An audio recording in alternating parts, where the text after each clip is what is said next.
Once again, Acoustic Alternatives from Grove Studios in Ypsilanti, the home of the podcast since the fall of 2020, when we were still wearing masks for our guests and really only able to access the local music scene at the time. And fortunately, things changed, and I've been able to bring in guests from all over the country and all over the world, actually. Grove Studios for these musicians in the area is a great spot for you to practice and make a lot of noise. My guest today was like, man, I wish I had a space like this near my house. And actually, David, there is plans, if they ever got the ball rolling, to take shipping containers. You're in the biggest room, and the half, remember I showed you the half wall, drop a shipping container with this kind of stuff in it wherever they're ever needed. So that would be the same concept wherever you are. My guest is David Howley. Hello, David. Hi, John. we got a sidetrack there. No. It's been great to see you recently. For the past decade, today's guest on the program was part of a group called We Banjo 3, who had 3 number ones on Billboard's Bluegrass chart, and I still have a question mark about Bluegrass because I do not consider We Banjo 3 a bluegrass band in any shape or form. I once had the pleasure of interviewing your band back in Ann Arbor. You let me hold a banjo for the first time, which was kind of a weird first-time excitement. We brought you into the family. You did. And I'm thanked on possibly, it's the live in Ann Arbor seat. I'm in the liner notes. I don't even know how I got in there, but it's been a pleasure. The voice that drew me in was yours. The band is great, but your voice is the one that makes me go, oop, I want to listen to that. So, David Howley, welcome to Acoustic. Thank you for having me. What a special treat. I feel like we've been friends for so long, and I think this is maybe what I was in a car on the way over here, and the guy who was driving me was like, what are you going to do? And I was like, what are you up to this morning? I was like, I'm going to meet a friend for a chat. And then when we got to the studio, it was like, you're meeting here. I was like, oh, it's a podcast. He said, you said it was a chat. And I was like, it is a chat, We're just recording. We just happened to record it. Well, let's get this out of the way because I'm curious, and I'm sure some fans are curious. What is the status of We Banjo 3? Banjo is on a break. It's a difficult thing to figure out in some ways. It's the what's the best way to put this? It's the hazard of a band is that you have to have all the members who are ready at the same time and able to do the same things, and we did that for 15 years, and things are just a little different now. I think we made a bigger decision around the band that we want that each of the individual members of the band was more important than the band itself, which is a strange thing because most people would look at it the opposite way. That's not how I view it. I think the people are important. These are my brothers, and the people, I love these guys, and I don't want anyone to ever be on tour wishing they were at home. Fair. This is, again, and this may be a bigger, deeper question. Why do we do this? Why? Someone told me recently that as a musician, you work your, I'm allowed to say ass. Yes, it's not radio. It's okay. Yeah. Just checking. You just said it. I'm from Ireland, so there should be a warning at the start of this episode. I'm going to try and not curse because I'm a nice young man, and I'm a clean mouth. I'm not going to curse. Yes, YouTube doesn't love cursing anyway. But you work so hard to make kind of like a minimum wage living. That is the truth of music. And I think in my 20s, I would have had a different answer for this, but someone asked me recently, why do you do it? Why do you do it? Why do you spend half your year away from your house and your partner and, your family? Why do you, stay in hotel rooms around the country? You're on the road so often, you're dealing with, dodging colds on planes and all this stuff. And I was like, it's my offering. It's the thing that I do that I love to do, and I would be doing anyway, but it's also the thing that I do that brings a little spark into the world, and it's the best way I can do that. That if I came across a better way that I could do that, I do that other thing, and that's why I do it. It's not, I think when I'm in my 20s, it was my own ego that I was trying to prop up and make myself feel important, and I like the attention. Now, I do it because it's my offering. It's the thing that I do, much the same as what you're doing right now. It's the thing that you do that brings a little spark into the world, and it's the best way I can do that. And I think what's interesting in a band is the band is made up of the dynamic of the people involved. The band itself becomes its own entity. And so when it came to We Banjo 3, And, you know, we were a really hardcore touring band. We toured more than anybody else we knew. We did 6 dates a week for years. Wow. No other band does that. I've toured with other bands since, and like 4 days a week, they're like, whoa, this is a hard, rough schedule. My first solo tour, I went out and I did like 18 days straight, a gig every night, at least 5 hours of driving a day, radio, everything. I did all of it, all in the same tour, by myself in a car. And it wasn't that hard for me because I was used to that touring schedule. I've since become soft. But yeah, I think it's to just to really dig in on that the question you're asking and not to dodge it. It's like everybody has to be willing. It has to be the right thing for everybody. And I didn't and I don't want to do the band with replacements. I think that what was special about We Banjo 3 was 2 sets of brothers, and that will never change for me. That's what made that band really special. That's what that's what that little energetic spark was in that band. It was like, oh, this is something different, and it's the connection between those people and the connection between us.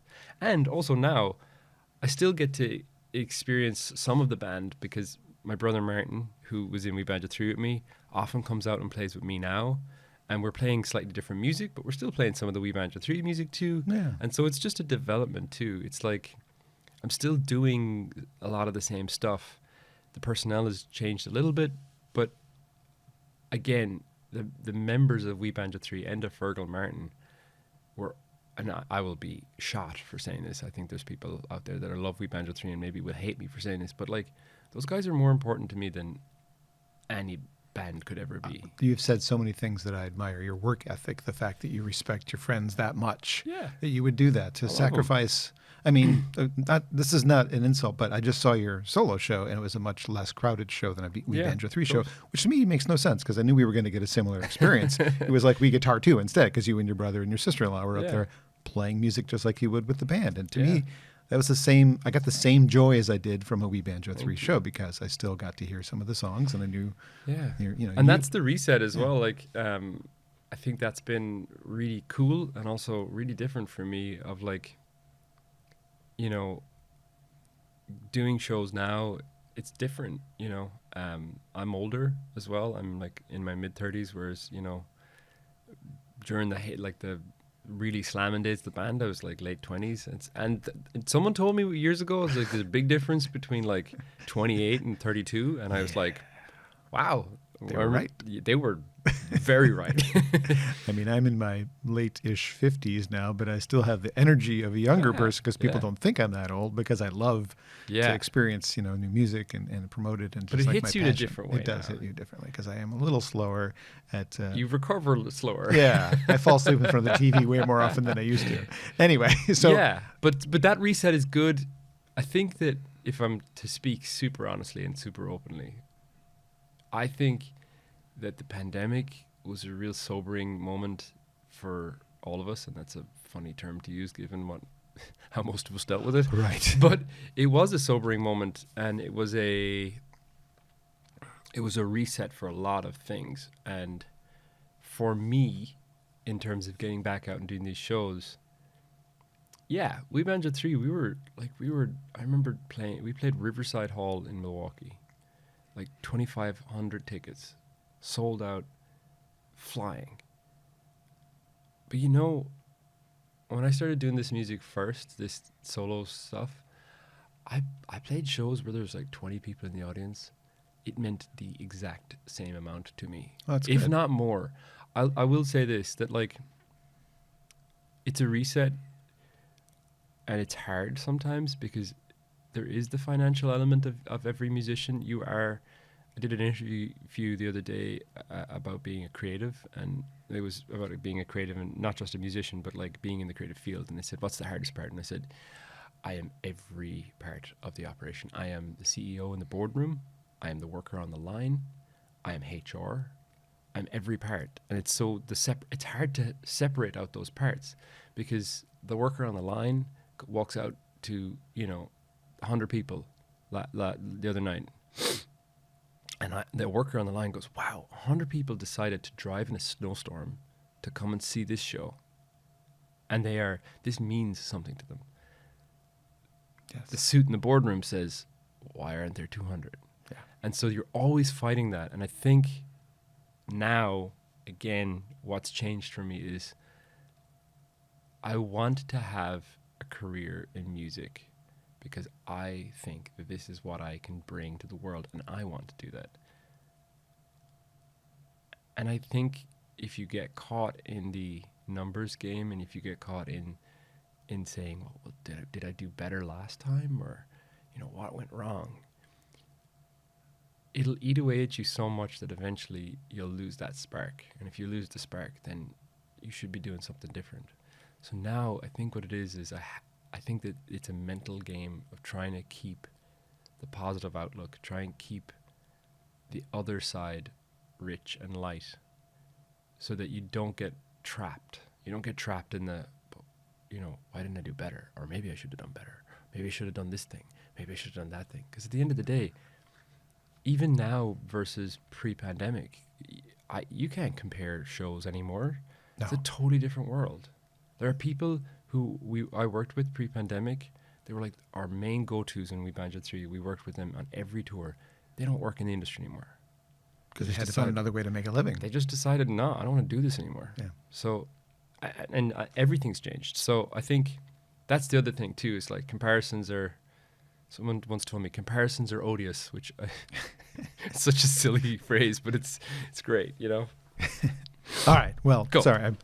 Your solo album, the one I'm holding, came out 2023, right? Yeah. So there's another one coming. Another one coming, yeah. What's it called? You don't know yet. The name of the album, the working title on my Dropbox folder is Golden Light. Okay. First album I made, I wrote that album while writing Open the Road. Basically, I produced Open the Road, which was the first album I ever produced. I got into production work and studio work during the pandemic. And I'd always done like session work and stuff, but I never really produced a full album. And then we were trying to figure out in We Banjo 3 who was going to produce the new album, and we couldn't figure out who the right person was. And Martin was like, why don't you do it? And I said, no. But no, Martin's always been a real champion of me. Again, Martin's my brother, and was in We Banjo 3 for anyone who's hasn't heard of us before. But Martin's been a real champion of me for years. He has always been the one being like, I think you could do it. And so I was producing Open the Road while I was producing my solo album as well, which reflecting on that was actually like really good in a bigger sense, but kind of really difficult also. I think one of the things about doing two albums at the same time is I think there was like magnetism in both albums. A lot of certain types of songs ended up like getting sucked into the We Banjo 3 pool, and then a lot of the other ones got pushed into the other direction. So like For Venus and Open the Road are kind of like weirdly, they're like two sides of the same coin, but very different sides. I wanted to make an album of music at the time, which was just a passion project. I wanted to make an album of music that didn't feel like We Banjo 3 at the time. It felt like something different. I was living in New Hampshire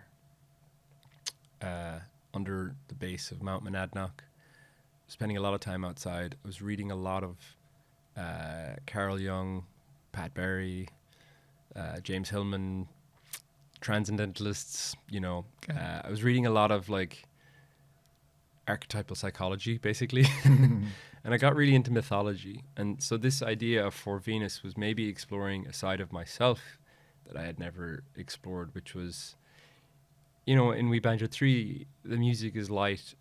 It's like uplifting a lot of the time. And it's often tends towards like the more clear and honest in terms of the lyrical content. We Banjo 3 is a very masculine band in ways, for want of a better word. And when I use the word masculine, I don't really mean male and female. I mean more like anima, animus, like the expression of the masculine. Okay. The masculine can be in female or male. So We Banjo 3 was very that like masculine edge, and I wanted to explore in my own music of like, okay, but there's also this super sensitive guy here, and what if I were to do an album where I like took away some of the tools that I created a little limitation.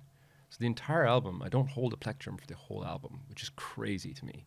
I grew up playing trad music. I grew up playing, you know, one time me and Fergal, who's in the band, we came home from a gig and we looked up that the world record was set for the fastest tune ever was set by Frankie Gavin at 157 BPM. Mm.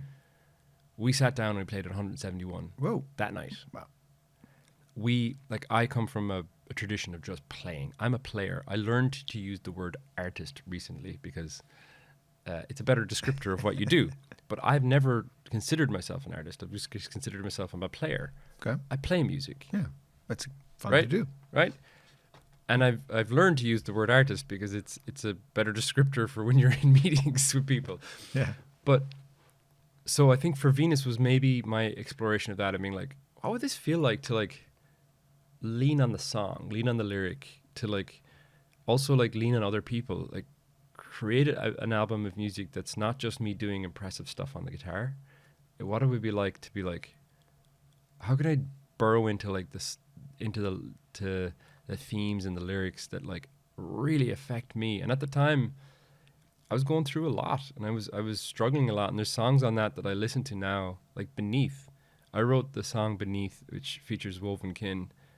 I wrote it when I was sitting in my backyard at the time, and there was a giant oak tree in my neighbor's yard, and sadly the inside of the tree had began to rot over years, and it was threatening to fall on their house. So they had to make that house. I can't imagine how hard that decision is. No judgment. I would do the same thing. You got to protect your house, right? Be a bad surprise to wake It would up be to. a bad surprise. And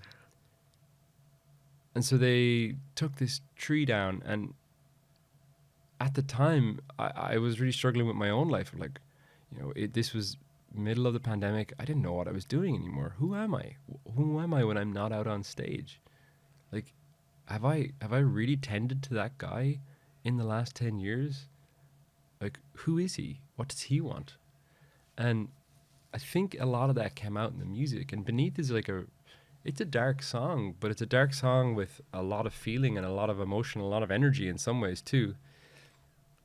What a cool thing to be able to do to, like, you know, make that song come out, you know? And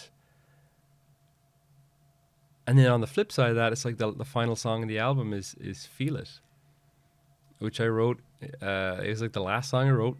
It was like 9:00 at night, just had dinner. It was like, maybe I'll write for like 5 minutes and see what happens. And then out pops this song I recorded that night. I think I recorded it at 3 a.m. or something. Mm-hmm. But that song was all a very different thing, but a similar thing of like talking about something that I had never really talked about, which is like emotions and feelings. I grew up in Ireland. Like, feelings are hard for us sometimes. Yeah. Like, we're a very stoic people. So what my doctor tells me every time I go, he's like, "You're very stoic." It's like, yeah. He's like, "That's a bad thing. That's not a good thing. Don't be proud. Don't be proud of that."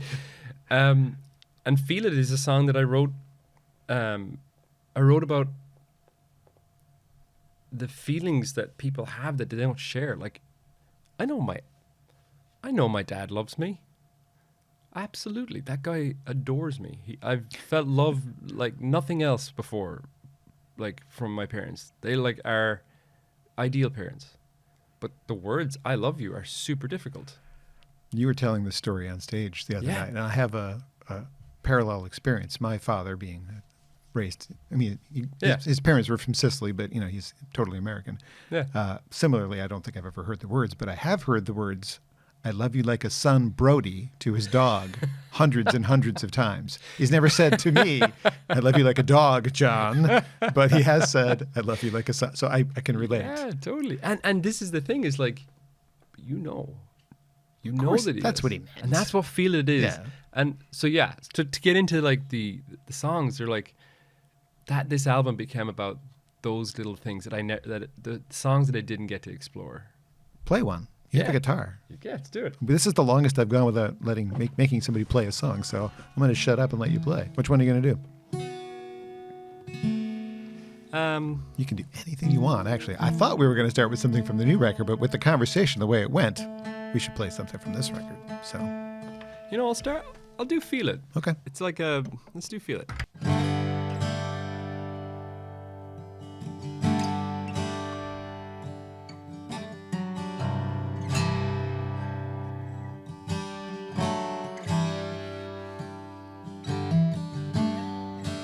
Thought I heard you, and I meant to before I spoke.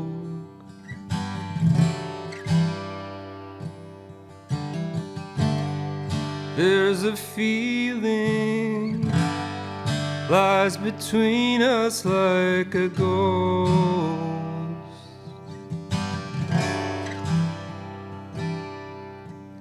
I can't fit a feeling into words, and anything I say just makes it worse.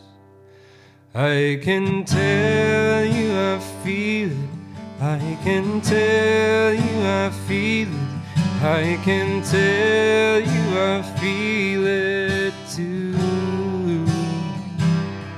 I can tell you I feel it, I can tell you I feel it, I can tell you I feel it too. I thought I heard myself say your name like a prayer.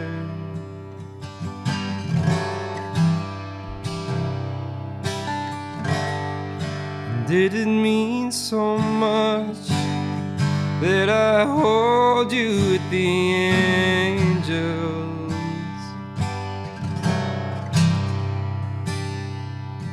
But I can't fit a feeling into words, and anything I say just makes it worse.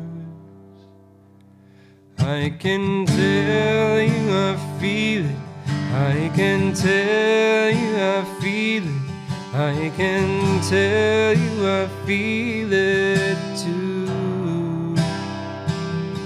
I can tell you I feel it, I can tell you I feel it, I can tell you I feel it too.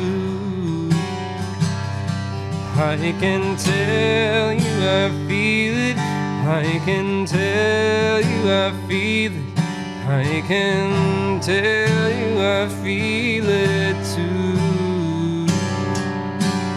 I can tell you I feel it, I can tell you I feel it, I can tell you I feel it too. I can tell you I feel it, I can tell you I feel it, I can tell you I feel it too.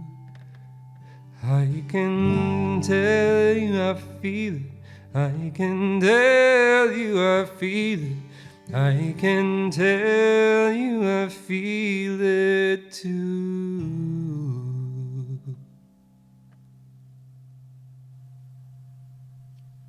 Beautifully done. Feel It is a track from David Howley's debut solo record, and it's here on Acoustic Alternatives at Grove Studios. David, obviously, fans of mine who are probably in the USA more so than Ireland can tell you're from somewhere else, Ireland. Definitely, What part of Ireland did you grow up in? So I grew up in the west coast of Ireland in Galway, in a town called Ardrahan, which I imagine nobody has ever heard of. I've never heard of it. It's very close to a town. The main kind of village that we grew up close to was Kinvara, which actually has a really cool musical past and a musical community. I mean, Declan O'Rourke lives in Kinvara.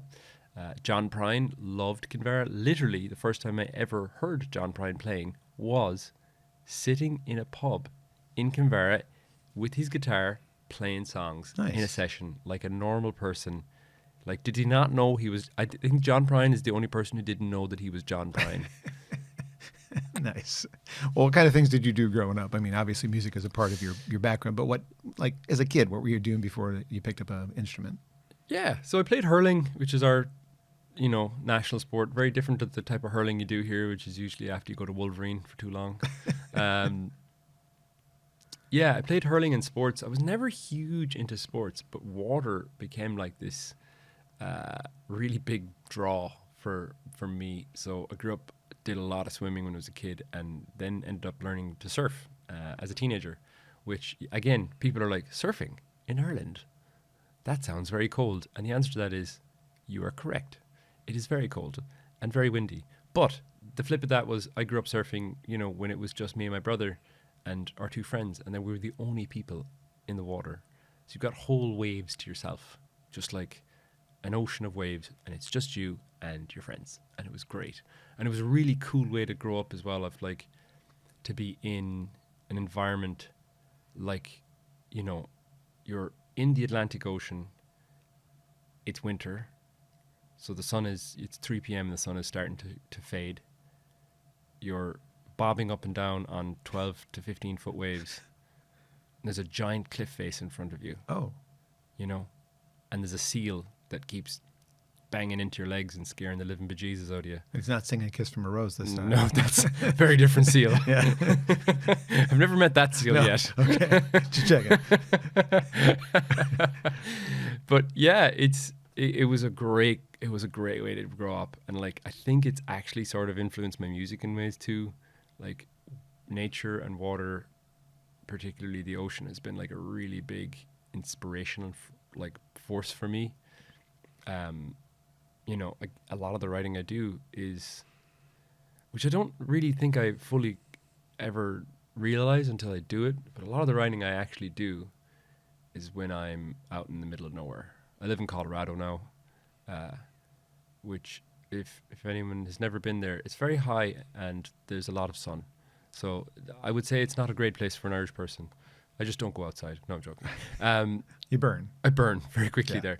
I live in Colorado and I spend a lot of time kind of in the mountains and in the wilderness, because I think there's something about that space that makes you kind of hear yourself and hear your thoughts and hear...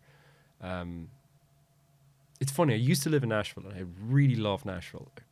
What a great place, and what an amazing place to learn how to songwrite. And I did a lot of writing sessions there with great people. I was lucky to be in rooms in BMI and ASCAP with great songwriters. I got a lot of great introductions. I'm eternally grateful for friends like Scott Mulvihill, Ross Holmes, these people who like made me their family and introduced me to that town.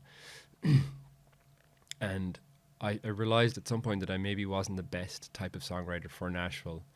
I don't write from a title often. I don't really know what I'm writing about usually when I start writing. As I've spoken about in We Banjo 3, mental health has been like a huge theme for me in my life. Something that I think, learned that it was easier to just talk about it openly than try and hide it. I struggled a lot with my mental health when I was younger. And so I think music and songwriting became kind of my own, which is quite common, but it became my own little therapeutic experience, my own little... But also, from a different way, sometimes for me, it's not even that I'm trying to work this stuff out in songs. It's that I feel, well, maybe if I can create something of value with this, then I can be okay with it existing. And I'm a big fan of embracing the shadow. I think that's maybe also what my first record and also this subsequent record is trying to push. Even the first song is called Shadow, is to try and kind of integrate those two parts. And I think the songwriting element for me often is like me trying to create something of value around some of this craziness, and then feel like, okay, I can put that down now. That's done. As a kid, how many instruments did you learn and play? I mean, my poor parents, man. I don't know if you're listening. You probably have a lot of listeners that have kids, and I'll say this: when your kid asks for a drum kit, just don't resist it. They'll win. They're kids. They'll win eventually. First band I was ever in was a drummer, actually. Wow. Okay. Yeah, this is a hilariously me story. I was in high school. I was about 14 at the time. I had been playing mandolin and banjo, and I think I just started learning guitar. And I was dating a girl called Shayna Lavin. And she was just like a wonderfully kind person, just such a beautiful human being. And I was totally madly in love. And her brother was like 4 years older than us. And he had a beard. You know, he was like a 17-year-old in school that had a beard. You know those guys? Yeah. You know, Yeah. like I don't look as old as he looked. I don't look as old now that he looked back then. You know? Your boyish face has followed you through your 30s. Yeah. I think maybe a lot. I think people that will connect with that. It's like he was terrifying. He was super nice, but he was terrifying. He came up to me in school one day and he goes, "Howley," and I was like, "Yes." He's like, "Do you play drums?" And I was like, "Yes." I lied. I'd never played the drums before. He's like, "Yes." He's like, "You're in the band." And I joined his band called Miss Cheater's Belt. I was the drummer. I was horrible. I bet. But I went home that night. I turned on MTV. I remember like super into Nirvana at the time, super into Dave Grohl, Foo Fighters, all that, like Taylor Hawkins, super into that. I saw how hard they hit the drums and I was like, I know how to do this. Wooden spoons, pillows. And I learned to play drums on wooden spoons and pillows. And I was the drummer in that band for like a year. I was horrible. But it was a really great way to be in a band because I think the drummer is often like you carry more stuff, you're in the back, and it was I think that like now as the frontman often or the singer of a band, like I was the frontman singer of We Banjo 3, you know, in the solo music. I think it was a great place to start being in bands from was like I want to be that guy at the back, holding the beat, supporting, and I think that like. You know, I played the show the other night with Martin and Kiana. I still feel like that. I know I'm singing the songs, but I also like I come from the perspective of they're not following me. I'm not following them. We're just all supporting each other. So it's a really like it's funny how like the instruments that you learn and the order you learn them in actually changed your like mind around how you do music. One of the things I always wish I did, I wish that I was in a choir when I was younger. I never got to be in a choir. How did you find your voice? Because it's a great voice. Wow, thanks. I, very first time I ever sang, I grew up Catholic, Irish Catholic. I refer to myself as a recovered Catholic, which I hope nobody finds offensive. It's just... It's a common phrase. Irish Catholic was... being Catholic in Ireland was very different, I think, than being... religion in Ireland was very different when I was younger. Yeah. There was a lot of stuff there that... that just didn't work for me and didn't fit with who I was. Mm-hmm. But I was making my first Holy Communion and I went to a school where there were 60 people in the entire school. Oh. There were 5 people in my class. Oh. All were boys. So normally at first Holy Communion time, they'd be like, well, none of these boys are going to be able to sing, so let's just get a girl to sing. You know, that was the mind frame in Ireland at the time. We didn't have a girl in our class, so Okay. one of us had to sing, and it was my teacher, Mrs. O'Doherty. Honestly, I really respect her. She was like, she did not take prisoners. She was stern, but man, she was fair and she was wise. And she pulled me aside one time after class and she said, "You're going to sing." And I resisted with all my might. She said, "You're going to sing." And that was the first time I ever sang in front of people. My dad was a singer and sang a lot when we were kids. And I really admired the way he sang. And I still do. He's got he's such an expressive voice. He's so like, he sings to you, you know? Yeah. Really sings to you. It's nice. And yeah, it was the first time I ever sang. And then I ended up singing in competitions then after that, like, you know, the Flaciols, which are these Irish music competitions in Ireland. I ended up doing the singing competition. And I got through to the All-Ireland, the final round of it. And I was singing like a lament. I remember that was the song that I was singing for the competition. And again, like, talk about like just like chance. I turned to my mom and dad the night before the final competition, which was a really big honor to be in this competition. I turned to him and I said, I don't want to do it. My mom was like, why? I was like, I don't want to sing sad songs anymore, which is hilarious to think now. I was like, I don't want to sing sad songs anymore. And my mom was like, well, you have to do it. And my dad was like, actually, he doesn't. He was like, if you don't do it, you don't have to do it. And I didn't. This is not one of those stories where the kid decides by themselves. You know, this is not Hollywood. I didn't like march in there on the final day to John Barnum's "You're the voice and understand it." Like that's not how it happened. I just didn't do it. Hollywood. Hollywood. Good. But I didn't do it. Okay. And I think that's the reason I sing now, because it was my choice. Okay. I decided I don't want to do this. This is not me. I don't care about like this, and so I don't want to do it. And my parents let me. And every other parent that was around them was like, "What? You can't let him quit? What are you doing?" Well, yeah, you're like, you can't let him quit. He has to do it. My dad was like, actually, he doesn't. And I think that again, those things that shape you. Again, you know, you've a lot of listeners that they're going to be parents of like I did not have an ideal childhood. I had ups and downs and whatever. And like nobody has an ideal childhood, but like some of the stuff that my parents got really right was like we had one rule around music. You could try whatever you want, but if you did it, you had to commit. And you could quit, but not mid-season. I learned double bass at one point.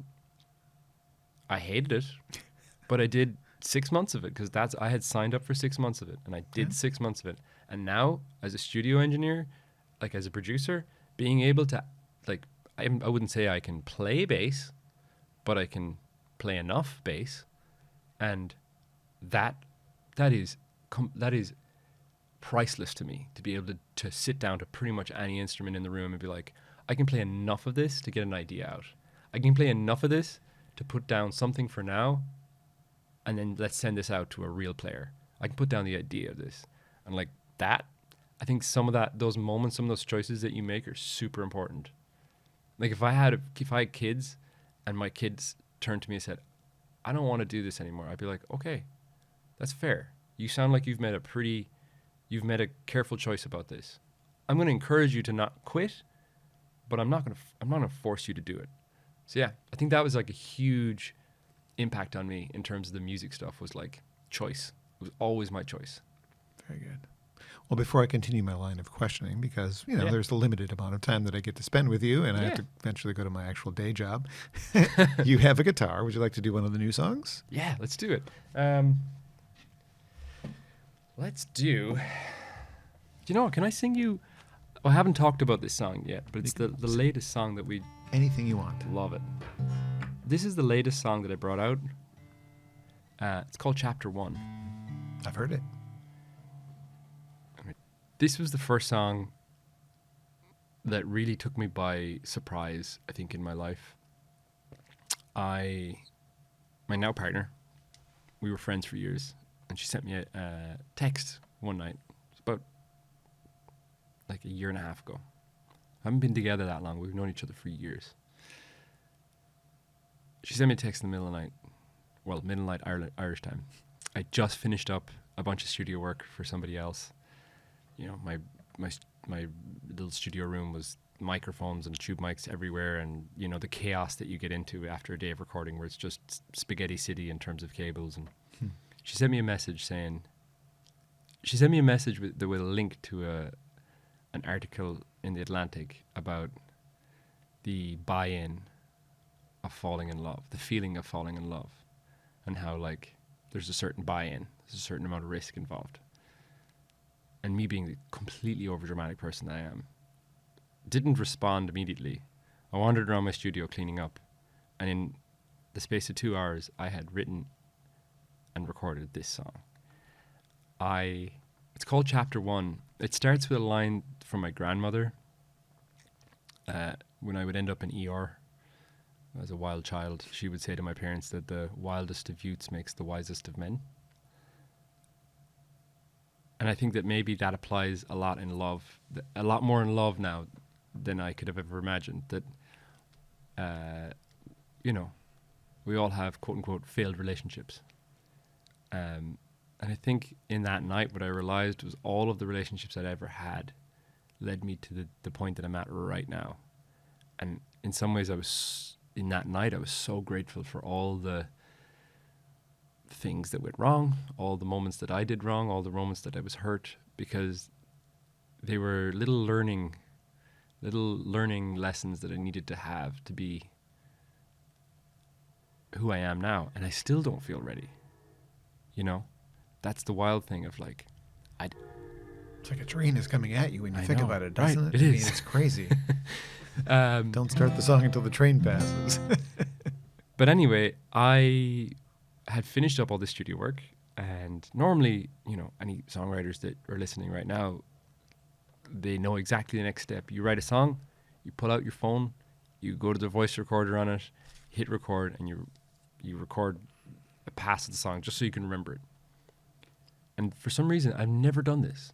I was sitting in my studio, and I was like, all the mics are on, and I have this like, you know, Soyuz mic that I really like. It's just a Soyuz tube mic. It's really just a really beautiful sounding mic. I was like, I'll just record it into that. So pull up the mic, hit record, literally on the end of the session that I was working on. Somebody else's project, technically. Oh, wow. Yeah.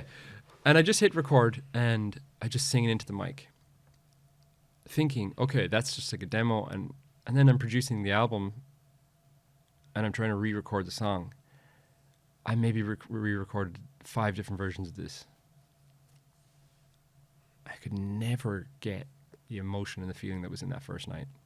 And so that's what I released, which was wild. That's great. You know, and it was a friend of mine who was sitting in the studio with me, listening to this new version that I'd done that was all produced out. And he was like, yeah, it's good. He's like, can I hear the demo? And I was like, yeah, sure. And we listened to the demo, and he turned to me, he's like, you just wasted like many hours of your life. He's like, yeah, I got to release that. And I was like, oh, I can't release that. It's got this and it's got that. And he's like, yeah, but it doesn't matter. So that's the song. It doesn't have heart. The other version, the demo had heart. It was me trying to recreate a feeling, and you can't do that. So this is chapter 1. Yeah.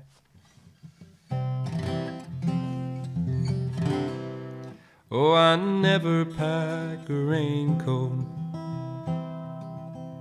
My poor grandmother, she tried. She'd say the ones who end up wisest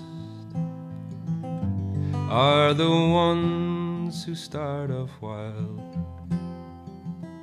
And I am constantly in motion. I'm scared to death of being alone. But when I'm lying there beside you, yeah, I guess I feel at home. I get quiet when I'm hurting. Yeah, I get it from my dad. I talk too much when I get nervous. No one to thank but me for that. I get funny when I'm jealous.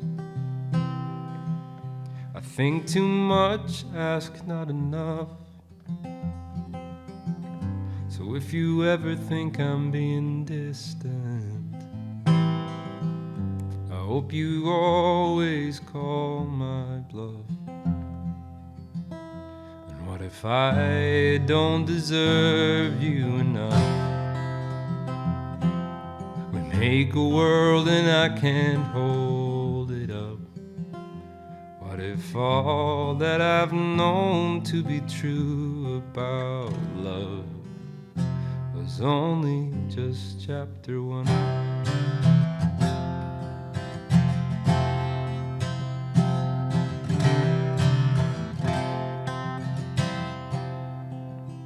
And they say patience is a virtue. Have they ever seen your body, where every line reads like a roadmap, and exploring it's my hobby? I hope you learn to take a compliment. Oh, Lord knows that you deserve them. know you think you've got this work to do, but to me you're imperfect. What if I don't deserve you enough? We make a world and I can't hold it up. What if all that I've known to be true about love was only just chapter 1?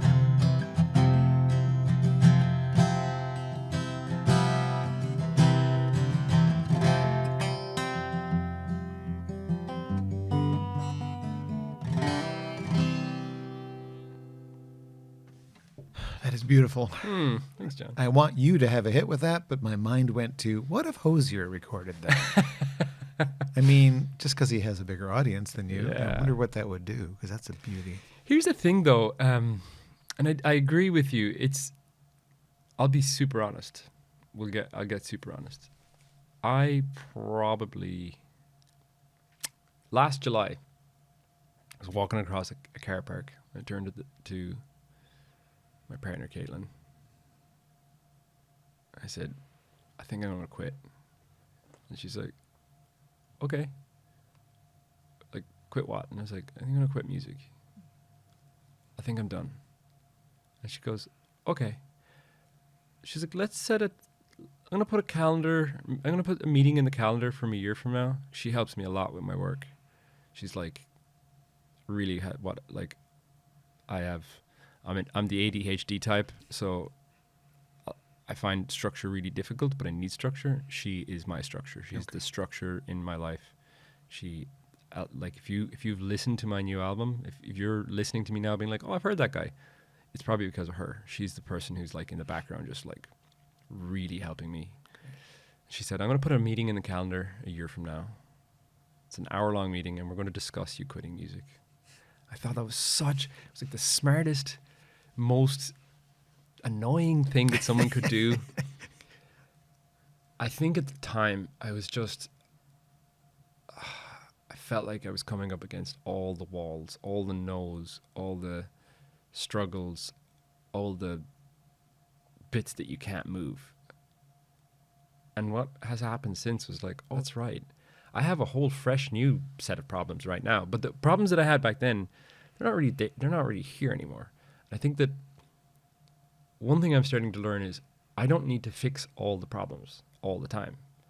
I just need them to continue to move. I need it to be liquid. When it feels solid, then when you hit a rock, man, you're done, right? You're not moving anymore. It's so hard to move past that. But if you're out swimming in the ocean, you can keep swimming for a little longer. And it's just so funny that like since that, that was, 6-8 months ago, man, it's like totally different now. Again, it's like I found, and maybe that was a really good point to get to too, because it was like, it made me evaluate like, why am I doing this? Why? This is so hard. Like music industry. Like, I've been there with my totally. music industry job too, because I don't have a good income either. Yeah, you understand. It's never been, and it's really difficult. And it's like you do actually eventually have to ask yourself, am I just doing this because I really want to do it? And then I'm like essentially asking other people to show up and like support me. Yeah. And it's funny that like once I got to that, that's when I started getting the feedback. I opened up my Spotify for Artists app the other day, and maybe I shouldn't mention my Spotify for Artists. We'll give it a new name. I opened up that app the other day just to check I was going to change the canvas out of one of the songs. And I noticed that there were 70 people listening to chapter 1 at the same time. Now, for like the likes of Hosier, that would be nothing. But again, for me, that was like, I called Caitlin. I text Martin, I text my brother a screenshot of it. Like, this is the thing is like, the comparative edge is so dangerous because, yeah, if Hosier had that song, it would be a hit or it would be heard by a lot more people. But the amount of messages I've gotten from people, particularly in that first 2 verses where it's like, that was me figuring out some of the stuff I wasn't ready for. Like, I wasn't ready to be loved. Like, I wasn't ready to, like, loving someone. That's actually, I think loving someone's like, that's vulnerable. Very. It's very vulnerable, right? Very vulnerable. But I think it's actually, weirdly, it's easier to love somebody else than to be loved. Because to be loved means I need to just be okay that I'm slightly broken and slightly disheveled. And this other person over there, through complete free will, has decided that they love me and they want to like be with me while I'm like this. That for me was so uncomfortable. Like, how dare you love me? Like, who do you think you are? I'm not lovable. Are you kidding? Right. And I think that first couple of lines in that song, I think that's what I'm speaking to. I think that was really important for me, of like, what if I don't deserve this enough? What if I'm going to mess this up? And then that question of like, I think, and I really do feel that, like, everything I've learned about love up to this point was like the it was the introduction. It was the very first chapter. And I feel like since I wrote that song, I've learned so much. And I imagine that when I get to be my parents' age, I'll have learned a lot more. And, you know, I look at people like my grandmother again, and like, it was a different type of love, but like the love, I grew up with two grandmothers that were next door to me. And the love that those women had for me and my brother was immense. And we were painful as children. I was such an annoying kid, but I loved them and they loved us. And they loved us for our flaws and our wildness. And again, that wildest of youths makes the wisest of men. Or I have a t-shirt now. I changed the quote slightly because I wanted to degenderize it, but it's the ones who start off wildest are the ones who start off wildest are the ones who ends up wise. It is a funny thing of like, yeah, maybe that song won't have as much reach with me as it would with someone like Hosier, but this is a great thing about independent music is like, but the people that it reaches matter. Yeah. I have another song called Dig. Yeah. Reached me. Yeah, man, I appreciate that. On my first album was a song called Dig Your Heels, which I wrote in a very similar political moment that we're living in right now. I'm not going to get too far into it, but, you know, I'm an immigrant to America. Absolutely. This is not my home country. I'm here by luck and good lawyers. And I love what I do here. I feel super purposeful here. I feel like I am Irish. That's my culture. I respect the American culture, and I'm here to bring the gifts of my culture and the different colors that I grew up with into the colors of America. And I think that that's what makes this place so amazing. Great American melting pot as well. Right, exactly. Yeah. I was struggling with like, sometimes I struggle with just how humans treat each other. So I wrote this song called Dig Your Heels, which is a protest song. It's a protest song wrapped up in, you know, every one of my songs is about, you could listen to it from, and I really aim for that. I really aim for that. I want you to listen to the song and put your experience on that. I think that's the beautiful part about poetry is like, I don't want to tell you exactly what the song is about, because I do think it's important that I might have written a song about one thing. For some people, chapter 1 is a song about God. Okay. And for me, it's not. But if that's what it is for you, I fully support that. I want that. I want everyone to experience it. Anyway, Dig Your Heels. I've gotten so many messages from the LGBTQ community, which I identify with. I'm not straight. I identify as bisexual, and I'm not. You know, it's not a super huge part of my life, but I do identify in that same section, and it's been really fucking cool for me. Whoops, I did one. That was my one curse. Sorry. It feels really cool to get messages from people being like, "Hey, I listen to that song like daily." Wow. Maybe that's like 10 people, but that matters. Yeah, you know, made a difference. Totally. It's like, it's my offering again, and it's not like an ego thing. If I didn't do it, 500 other people would do it, but it's the offering. it's my little plate of, if we were all hunter-gatherers out in the wild, it's my little plate of berries that I found. It might be only a handful, but if I put my handful in with your handful and everyone puts in their handful, then we have an abundance. And I think that maybe is like encapsulate all of the music that I'm doing right now, is I'm just trying to put in my handful. Yeah, some people are going to listen to it and go, that's not for me. That's cool. Thank you for your open and honest responses to the questions. We're not done yet. We're not done yet, but I do need to mention, again, David Howley is my guest on Acoustic Alternatives. The podcast is being recorded in Grove Studios in Ypsilanti. If you're a musician in the Ann Arbor or Detroit music scene, perhaps you're a touring musician and you're playing the Ark or St. Andrews Hall or the Blind Pig or a nearby venue. You're like, God, I need some place to practice for a little while. This has many studios of different sizes, and it's very affordable. Yep. You can rent it 24/7. You want to be here at 2 a.m. after your gig? Come on in. Mm-hmm. It's a space that has been home to the podcast for almost all the episodes. There was the occasional, like, I went to Jeff Daniels' house and recorded on his property, and another band was doing a practice for their gig in another studio, so I did it there. But for the most part, this is the home, and I wouldn't be doing it without Grove Studios. So if you're looking for a place, you want to get out of the garage and get into the studio, Grove Studios is your place, and so far, David's only seen one room. It's great, but honestly. And the other thing is, if you came here to do your band rehearsal, you could just have a chat with John as well while you're here. I only work 5 minutes away. I can come visit you. Yeah. So, all right. So songwriting. We'll talk about that in a little bit as we're extending into a long chat here. Yeah. Sorry.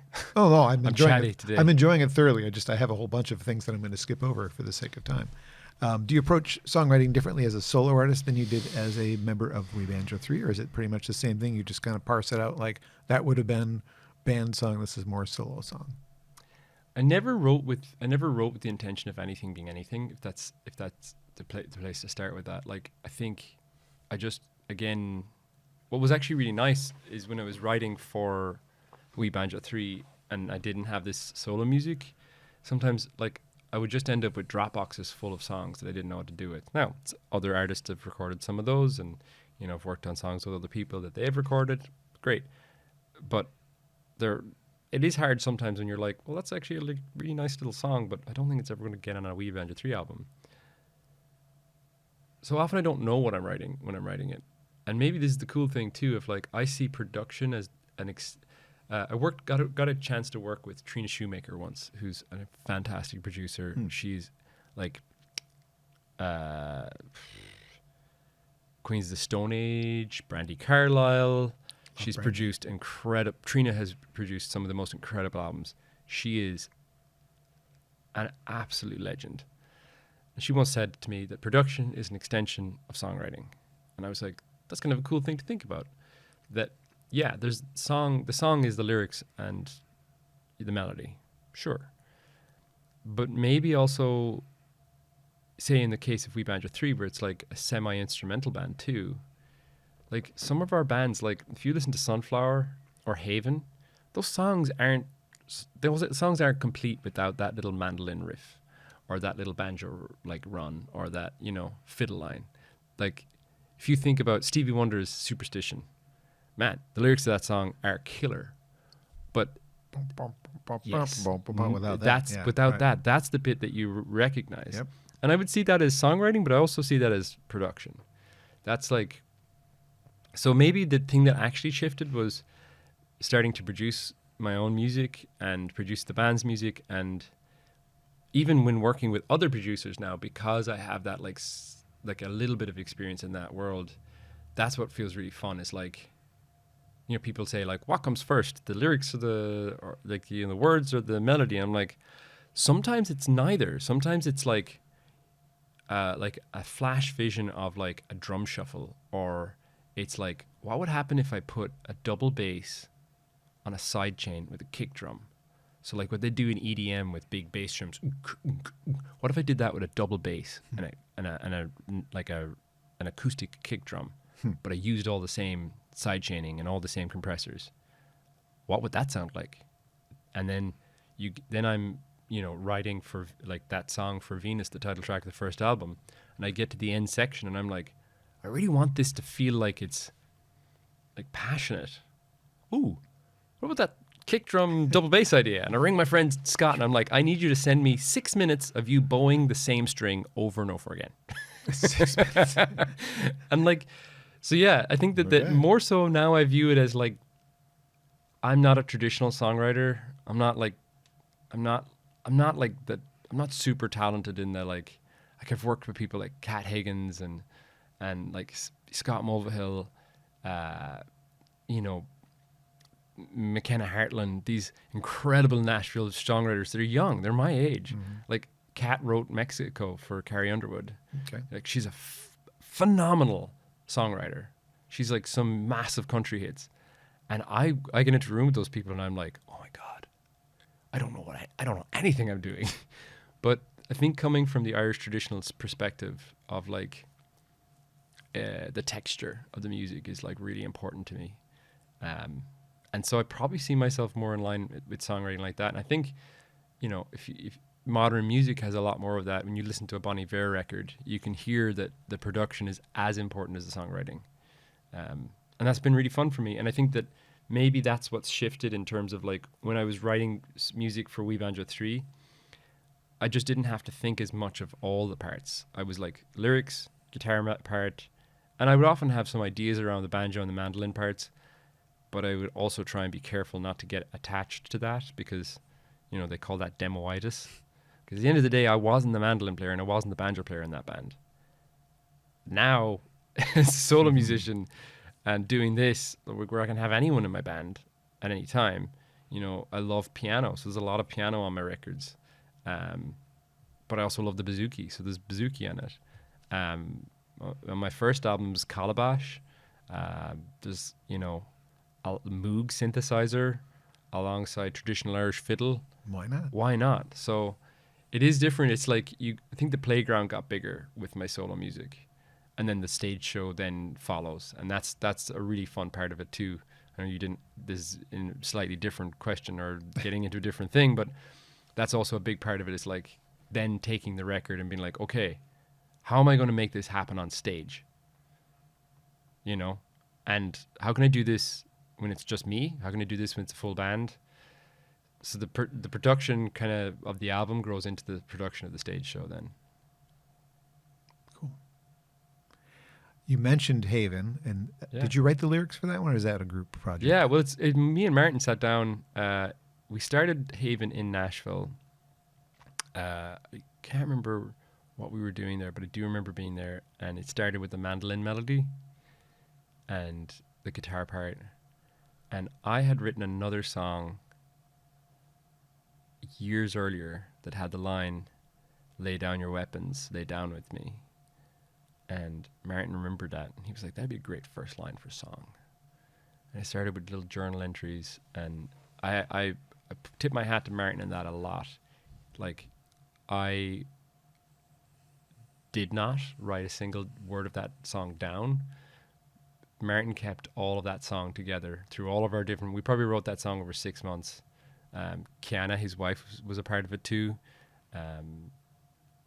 And Martin was the like the guy who he was the threads that held that song together. He was the one who really, you know, kept the parts together. And even things like that, you know, pre-chorus was different. It was like, oh, and that it was all very natural though. Yeah. It's a song that speaks to me. It's one of those, I can like, play it if you want. I would love that. Yeah, let's do it. It's one of those, like, if you ask people what song do you wish you had written, and then that would make a list for me, because it has a thing that feels like something I wish I could say, but you as a songwriter and you and your brother and Kiana wrote it in a way that expressed it better than I could. So Martin is a great writer. yeah. And I think we're a good writing team. I tend to think a lot more in melody. And the words that come from me are often...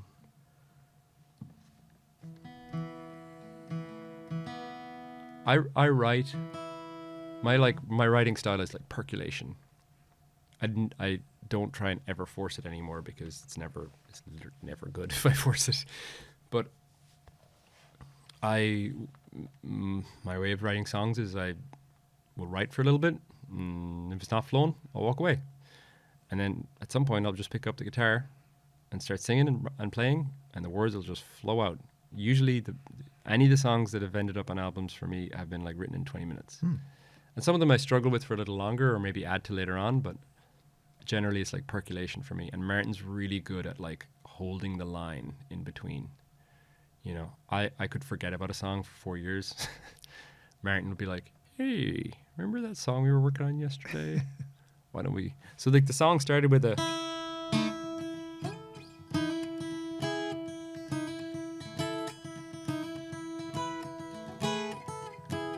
Started with that little mandolin line.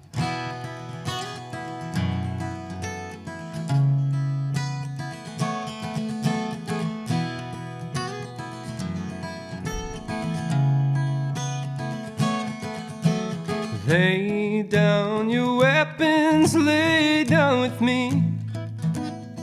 We will stare at the stars and think what life could be. Island of memories, we'll leave them where they lie. Could we make a choice for love and joy? The moon lights a path we can travel down. The rivers run wild with what has come before. Cast aside for new and more and more and more and more and more and more. Let me be your haven. Let me be your line. Sail with me across the ocean deep. Find a place for love and joy.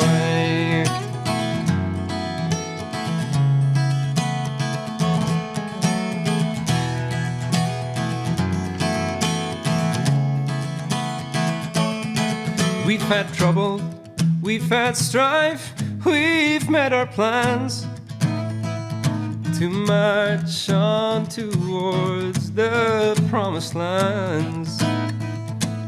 Walk with me neath the rising sky.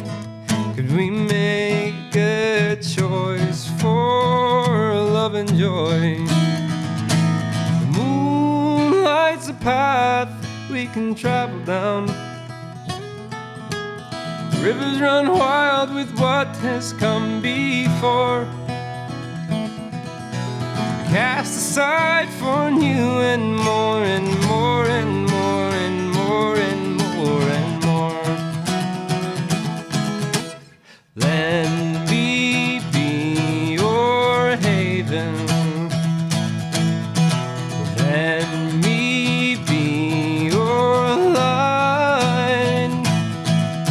Sail with me across the ocean deep. Find a place for love and let me be your haven. Let me be your haven. Let me be your haven. Let me be your haven.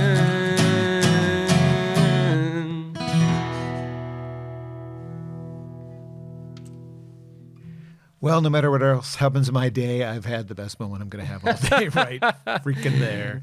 Thanks for doing that. Martin Howley is my guest today on Acoustic Alternatives. That's a song recorded by his previous band, not at their done project. They're just a project that's in pause mode.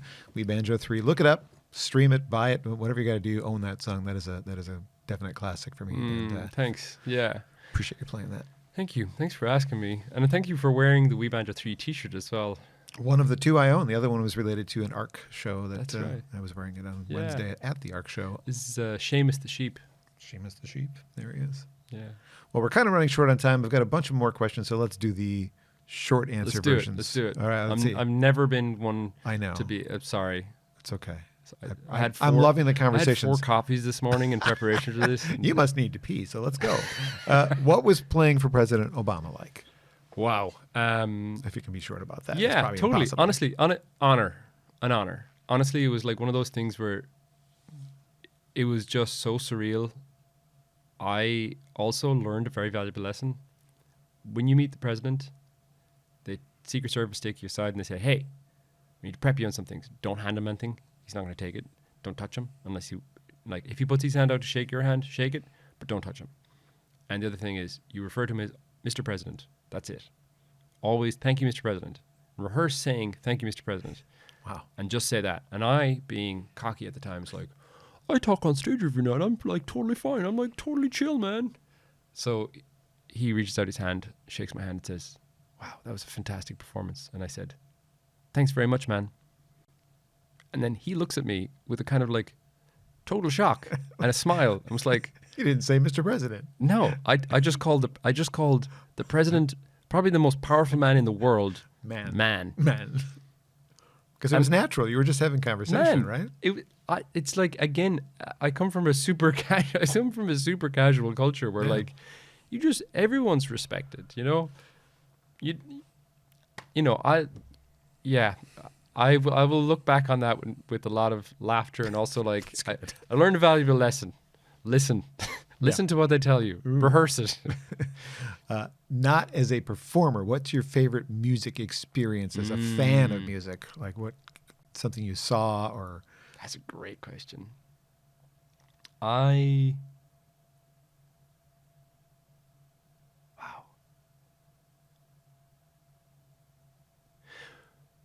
What just pops straight into my head. That's what we're looking for. I'm a big fan of particularly the Dave Matthews and Tim Reynolds project. Okay. That I was a big Dave Matthews band fan when I was younger. Mm-hmm. But I think what I really loved was that live album live from Radio City that Dave Matthews and Tim Reynolds did. Mm-hmm. I think it's because it reminded me of me and my brother. Oh. You know, it's like songs, but then like it's like the representation of these like great songs, but like with two guys on stage just like riffing off each other. Mm-hmm. And me and my brother got to see that in Dublin live. Oh, cool. We flew home from Japan. And the night we landed was Dave Matthews and Tim Reynolds were playing in the Olympia in Dublin, and we were like, let's go. And we were out of our minds tired. Like, we were not even fully human. But I remember, I don't know, there's a lot of other experiences, but right now that's the one that's in my head. It was just the magic of two people enjoying each other on stage. And just, I talked to my mom about this, and she's talking about like, you know, she's like, you know, it must be interesting being in a band. We're talking about this over Christmas. I said, it is. I said, if I could, she's like, what do you think the most important bit is? I said, the most important thing in a band is that you like each other, that you like hanging out. Because think of the great bands. Think of the bands that you like really love their music and they're like prolific. It's because they spent a ton of time together. And I think it's better if you just actually enjoyed that time. That's a good point. Yeah. How often does the muse visit? How often is songwriting a thing? I am constantly writing. Okay. You writing right now? Yeah, I am actually. I'm like, I'm always... Take this experience with John and turn it into a song. Yeah. I was sitting with John. He had his T-shirt on. Anyway, I'm always writing. I think it's like a nervous tick at this point. And I write in very different places, and like I'll often sit down and write like melodies and write songs with the guitar in my hand. It's usually when I can't sleep at night or when I'm in a Uber or on somewhere that like I'll take out my phone and I'll just start slamming out lyrics. So even on the way over here, I was like kind of working on something that I was working on at home, and I was like, oh, and then all of a sudden I'm like, for some reason, feeling the feelings that I was feeling at the time, and I'm just gonna jot down these feelings. And so yeah, I'm writing a lot. I do write a lot. I try and make time for it too, which is the other important part.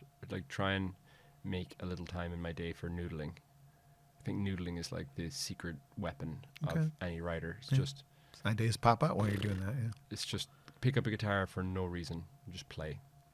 Irishman's perspective. Why are you in America in March? Why would you not be in Ireland? Because we celebrate probably differently than you do. St. That's Patrick's true. Day.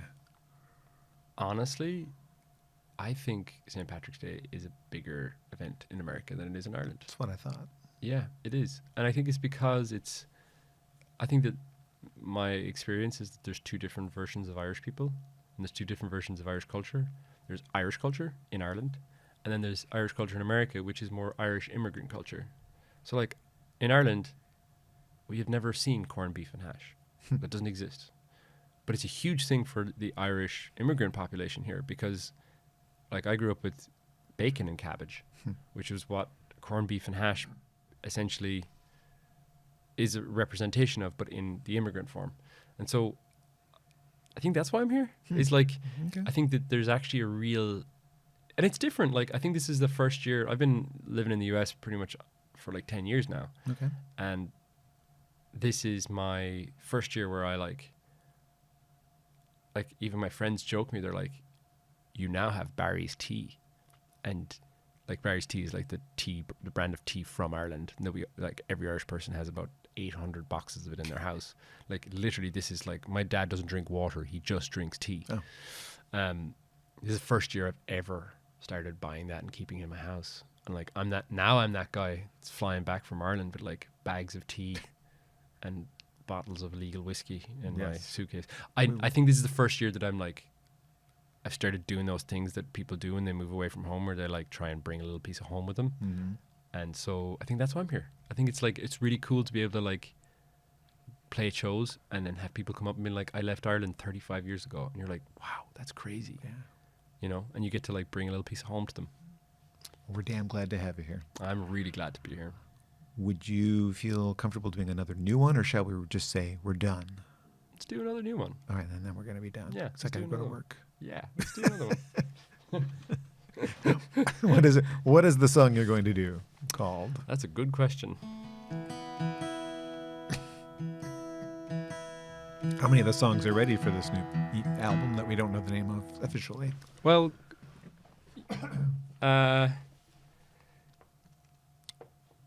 there's a I'm kind of building the plane as I fly it. I had a full album fully ready, and I sort of scrapped it and went back to the drawing board. Don't do that. You know, I think it's the best thing I did. A lot of the same songs are still involved. Okay. But I like took them and was like, hey, let's work with these a little more. What if, right? And it's a fun process to be able to do. I'm actually going to do something that's not even one of my songs. I'm going to do an Irish song for you. Is it public domain? It's public domain. Great.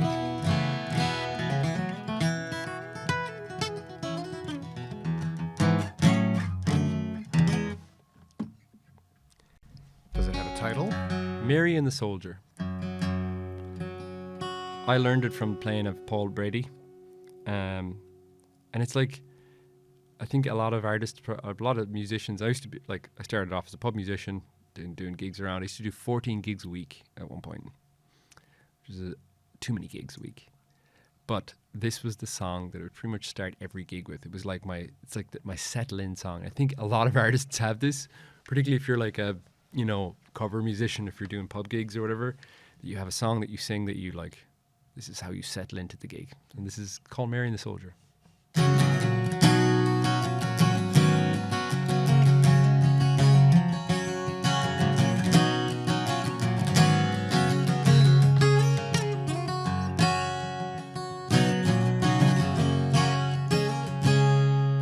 Come all ye lads of high renown, that would hear of a fair young maiden, as she roved out of a summer's day, for to see the soldiers parading.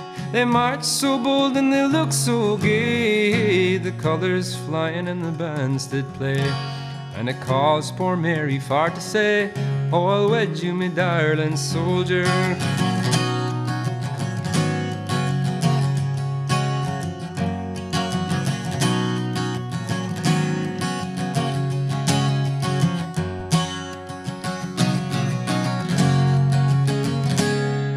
She viewed the soldiers on parade, and as they stood at their leisure, oh, Mary to herself did say, oh, at last I have found my treasure.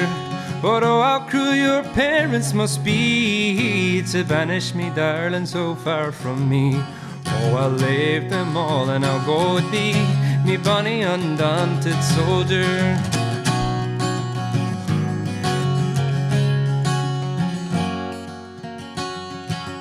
Oh, Mary dear, your parents' love.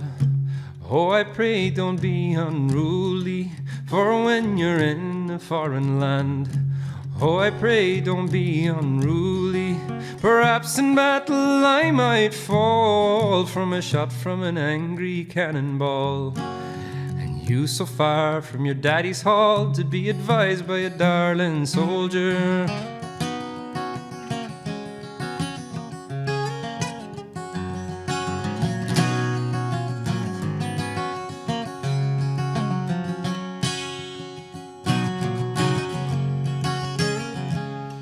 I have 50 guineas in bright gold, likewise a heart that's open, and I'll leave them all and I'll go with you. Oh, me bonny undaunted soldier, and if in battle you might fall from a shot from an angry cannonball, well, I'll leave them all and I'll go with thee, me bonny undaunted soldier.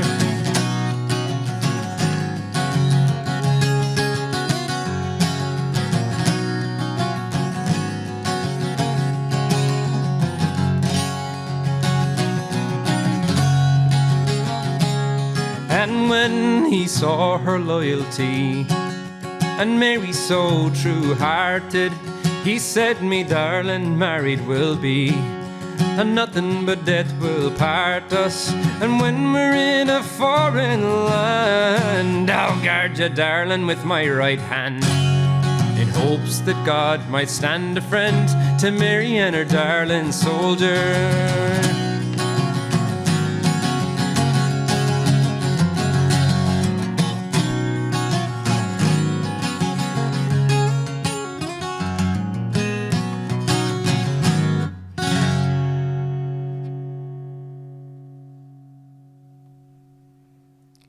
I may be Italian by half Italian anyway, by name and certainly by my father's birth, but I have a Celtic heart, and the music of your country always hits me better than any other music from any other country. Quite honestly, thank you. We'll claim you. We'll call you Obamarito. Obamarito. I've called myself that on St. Patrick's Day before. Obamarito. Obamarito. Obamarit. Obamarit. Yes, take that. David, what a pleasure. I wish we had more time because I had so much more I'd love to chat with you. So, hey, the next album. Yeah, the next album. We'll do more. But I typically, for the podcast, give people like one chance to tell their story and play the songs. And then like, we've already told your story. But I think we have so much more we could discuss. Honestly, this is such a pleasure. It's such, and I just hats off to you on doing this. Like, what a cool podcast. What a cool project to be able to talk to artists like this. I would sit here and talk all day. I hope you're good at editing. I hope you can like take about 60% of this out. But yeah, thank you for having me on. Such a pleasure. Thanks to Grove Studios for making me comfortable here. They make sure that we have a spot to do this. They redesigned the podcast studio after destroying it down the hall and put it back in a better space. So Grove Studio, again, if you're looking for a place to practice as a musician in the Ann Arbor, Detroit area, this is super convenient, 24/7. Nothing wrong with a touring musician stopping here either for a couple of hours. Why not? But David, what a pleasure. I look forward to hearing the rest of the record. The little teases you've given me have been fantastic, especially Chapter 1. Another one that just gets to my heart. Well done. Thank you, man. Cheers to you. Thank you. Keep listening to the podcast. The next one will be Brian Vanderwerk. If you remember the Verve Pipe from the 90s, he's already been a guest on the podcast, but he's got life changes and things and a new Verve Pipe record coming out. So we're going to talk about that in just a few more days. So thanks for checking out Acoustic Alternatives. If you want to support me, I have a Patreon page. I don't make much money doing this at all because I don't have a sponsor. So Patreon is really the best way to help me out. JohnBomarito.com has all the information. Thanks for listening.